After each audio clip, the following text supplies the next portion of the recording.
Eto mga tol, unang biyahe ngayong araw ng Lunes mga tol. Bali, 404 sa akin. Papunta ito ng ano mga tol, Pasay. No? Pasay mga tol. Ang baba lang no, ang pamasahe. Pero wala naman traffic kasi maaga pa. 5:14 tayo nag-umpisa mga tol. Bali, ang layo niya ay 1.6 km at 6 minutes yung itatakbo natin. Papuntang mga tol ang pick up sa may dito sa condominium. Puntahan na natin mga tol. Game. Eto mga tol, samahan nyo ako ngayong araw ng Lunes. Titingnan natin kung maganda pa ba ang biyahe o hindi na. Dami kasi nag-iiyakan sa mga Facebook group na wala na, matumal na daw, mahina na daw ang biyahe, puro nag-iiyakan. Napapaisip lang ako, kung mahina ang biyahe, marami dito sa amin at mga kakilala ko na boundary hulog, yung 6-seater na expander. 1,500 ang boundary hulog nila a day. Kung mahina, dapat noon pa umayaw na sila. So ganun mga tol. Kaya ito, samahan nyo ako ngayon sa mga nagbabalak mag-grab. Panoorin nyo itong video na to at papakita ko sa inyo kung kumikita pa ba ang grab ngayon mga tol. Sa kabila ng mga laganap na balita na wala na, matumal na si Grab at bagsak na. Kumbaga, meron na daw sikat ngayon na bagong ride hailing app na tinatalo si Grab mga tol. So tingnan natin kung makamagkano tayo ngayong araw ng Lunes. 6:25 mga tol. Andito na ako sa sa Pasay. So may Petron to mga tol . So bali, da-drop off po na to mga tol . Bali, ang sa akin dyan ay 404. Tapos pag dinarap ko yan, kasama na ang commission ni Grab, 517. So drop off na natin. Yun mga tol. Ito may bonus tayo mga tol . Pero hindi ko alam kung makukuha ko yan. Sana makuha ko yan. Accept ride in Metro Manila only from 6 AM to 7 AM mga tol. Ayan. So mahigit isang oras din tayo mga tol . Pumasok yung booking, na-pick up po siya 5:20, 5:26, mga isang oras din mahigit mga tol ang biyahe. So ayan mga tol . Tapos ang naibiyahe natin 14.7 km mga tol. So diyan natin makikita yung gas ko, nabawasan ng konti. Yung gas ko nandito lang banda yan . Ayan na yung guhit na yan. Ayan. So nabawasan siya ng konti. Eh mga tol, abang-abang ulit tayo ng booking. Ang gagawin ko, gagapang ako ng papuntang Makati. Dito ang daan, papuntang Makati. Dito kasi walang booking pag umaga . 8:41 na mga tol. Bali, naka na ako mga tol , naka 1,126. Tapos meron pa tayong 24 minutes. Pag natapos yung 24 minutes mga tol, titingnan natin kung makukuha natin yung incentive na 400 pesos mga tol. Titingnan natin mga tol, babalitaan ko kayo mamaya. Dito ako ngayon sa Makati, meron pa tayong 24 minutes. Titingnan natin kung makukuha natin yung incentive na 400 pesos. 2 hours lang kasi yun mga tol . 2 hours na kailangan wala kang cancel, wala kang ignore, tapos hindi ka nagsiset destination at hindi ka nagpapatay ng apps. Tuloy-tuloy para magkaroon ka ng 400 pesos. So 9:49 na mga tol. Andito ako ngayon sa BGC. Grabe, walang booking sa Makati mga tol, pati dito sa BGC. Bali, balita ko nga pala kayo, nakuha ko nga pala yung incentive . Congratulations, you earned, this amount will be credited to your cash wallet tomorrow. So bali, tomorrow ko na siya makukuha mga tol. Ano yun, 400 pesos yun mga tol. So yun nga mga tol, nakuha ko yung 400 pesos. Bali, naka pa lang ako mga tol . 1,218. Ipa-plus mo yung tawag dito, yung incentive na 400 pesos, di naka 1,600 na tayo mga tol, alas 9. Mag-alas 10 pa lang. Pero yung 400 na yun, bukas pa papasok sa wallet ko yun . Ayan, nakuha na ito mga tol. Sana kumuha ako ngayong araw na to. Pag Lunes pa naman, medyo may katumala ng booking. Ang maraming booking ngayon sa may bandang Pasig, Cainta, Marikina, Antipolo, Pasay, Parañaque, Las Piñas, Manila. Pero pag dito sa Makati, BGC, mahina ang Grab dito mga tol kasi merong umusbong ngayon na bagong ride hailing app . Mas pinipili nila yon ng mga passenger kasi nakakapili sila ng rider o ng sasakyan kung sino yung pinakamalapit sa kanila. Sa Grab kasi pag binatuhan ka ng booking, yun na yun. So hindi na makakapili ang pasahero mga tol. Doon sa isang application nakakapili sila. Pabor sa pasahero yun, pero hindi siya pabor sa driver. Marami nagsasabi nun mga tol. Sa mga group, kung kasali kayo doon, hindi siya pabor sa pasahero. Isipin mo, pagka i-accept mo yung booking niya, mag-aantay ka pa kung i-accept ka niya. So ganun yan mga tol. Ngayon, kung hindi ka naman i-accept ng pasahero, sorry ka. Ganun mga tol. Bali, gagawin ko, nasa BGC ako at walang booking dito, pupunta ako sa sa Acacia Estate o kaya dun sa may dito sa bahala na, paikot-ikot mga tol. Kailangan kasi ganito ikot-ikot talaga. Hindi po pwedeng i-standby ka lang dito sa gilid-gilid. Baka mamaya matsambahan ka ng huli. Dali ka ng mga tol, 1,000 din yun. Sayang naman. Imbis na panggas mo na yun o pang boundary, napunta pa sa pagtubos ng lisensya. Yung mga tol, ikot-ikot muna ako dito. Ayun mga tol, pupunta ako ng wala pa rin pumapasok. Dito ako ngayon sa may C5 southbound Taguig. Papunta ako ng Palar Tunnel mga tol, doon sa may Acacia Estate. Andun yung bultuhan ng pasahero. Dito kasi wala mga pasahero dito nakapasok na sa kanilang trabaho at opisina. McKinley Hills, dito tayo sa McKinley Hills mga tol. Yan, tambayan ng mga Grab driver Dyan sila nakatambay mga tol. Merong iyan dyan, merong kapihan dyan. Pero ingat lang kayo kapag tatambay kayo dito, dahil pwede kayo dito mahuli mga tol. Bawal kasi mag-park dyan. Yan po ay illegal parking. Eto na mga tol, andito ako sa may, pagka diniretso mo yan doon, andun yung Palar Tunnel. So dito talaga yung tambayan ko mga tol. Yan, dito ingat din kayo rito. Meron ding biglaang nang re-record dito Pero dito talaga ang tambayan ko mga tol. Nakapatay na yung makina ko. Yan, wala pa rin ang putla ng mapa Ganito talaga mga tol.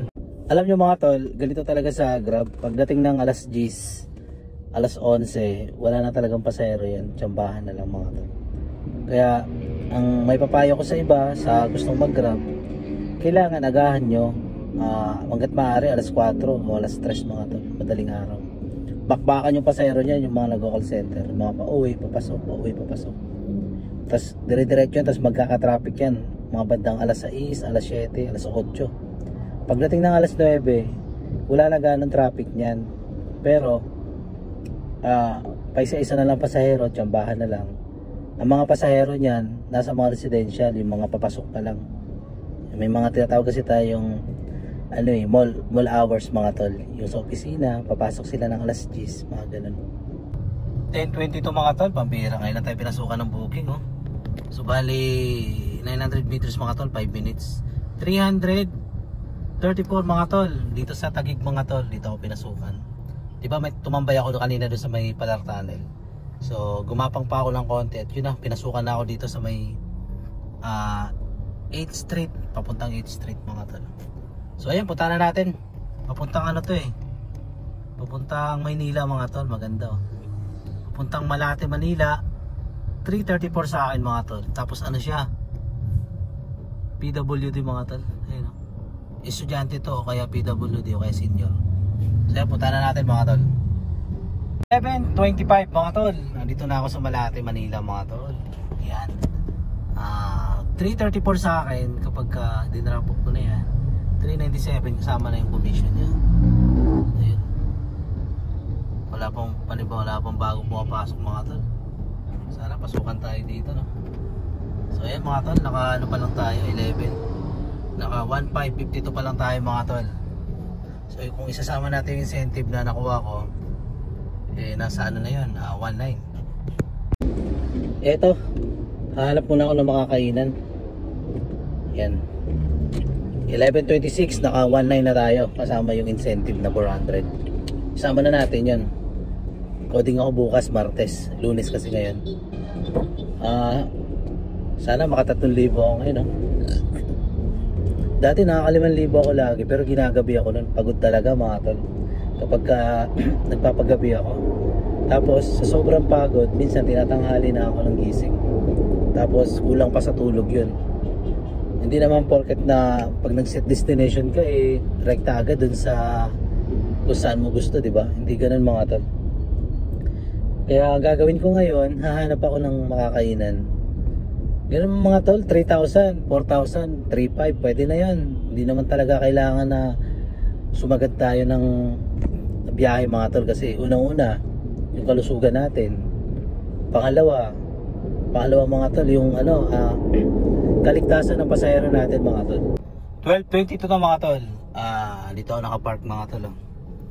Ayan, kakatapos ko lang kumain dito sa KFC at pinasukan ulit tayo ng booking. 216 sa akin mga tol. Tapos papunta siya ng saan ba to? Coral Way dito sa may MOA mga tol, sa Pasay. So ayun, punta ko na mga tol. Sayang baka makuha pa ng iba. Mga tol, nabusog na tayo, kakain ko lang. Grabe, lagi na lang nakakain ko mga tol. Puro mga fast food. Wag yung ugaliin lagi mga tol, ang fast food lagi ang pagkain nyo. Magkakasakit kayo nyo. Sinasabayan ko na lang to ng exercise Coding ako bukas, Martes. Mag-exercise ako mga tol. Tapos ano ba tawag nito, yung basta ayun na. Palabas na ako. Mga tol, di KFC palabas na ako ng parking. Yun, punta ako na kay passenger, nag-aantay na yun 2:51 mga tol, andito na ako sa Pasay mga tol. Binaba ko yung pasahero, si Man siya So tingnan natin mga tol kung magkano tayo. Pasay mga tol, ang ganda rito. Alam nyo ba, dating dagat to dito mga tol tinambakan, tas yun naging parang building. Bawal nga magtayo dito ng matataas na building mga tol kasi yung ilalim nito buhangin, dagat. Nakano pa lang tayo mga tol 1,710 booking mga tol. So okay na yan. Ang gagawin ko, pupunta ako ng airport terminal. Yun, gahanap ako ng booking doon mga tol. Tol, andito na ako sa terminal airport. Ayun may ginagawa dito nalagyan ng espalto. Terminal airport mga tol, pinasukan na ako ng booking. Ayan. So ayan mga tol, may ginagawa rito. Ayan. Pinasukan ako ng booking mga tol, papuntang Maynila. Ayan 2:45 sa akin mga tol. Ayan, papuntang, parang dito ako nang galing kanina, Malate So ayan, punta ako na to. Dito po yung arrival. Yung taas naman, departure. Ayan, arrival sa ilalim. So ayan mga tol, grabe, alikabok Under construction kasi ito mga tol. Bali ang namumuno dito ngayon ay ang San Miguel Corporation. So ayan mga tol, busy ang dito, lugar. 2:57 mga tol, nandito sa Makati ngayon. Bali, video Makati mga tol. Bali, pinasukan ako mga tol 469 sa akin pa uwi mga tol. Dual stop mga tol Isang stop dito at isang stop din dito mga tol. At tatlong stop mga tol. Pero pwede na yan, pauwi na rin ako Sige, game. 23 na mga tol. Bali, nandito na ako sa Jenny's mga tol. Dito ako nagbaba sa may Robinson to mga tol. Dito sa Jenny's o Mariwasa. Bali, 498 ang kanilang bill. At drop off na natin. Yan, pauwi na ako mga tol. Mula dito sa kinalalagyan ko papunta sa amin, nasa 5 km mga tol. Dito ako sa Taytay. Dito ako banda mga tol. Yan, uwi na ako mga tol. Bali, naka ako mga tol, kinita ko naka 3,000 din. 2,600 plus yung 400 na tip ay na incentive. Di kwentahin natin mga tol. Bali, ang tinakbo natin mga tol 110 km mga tol.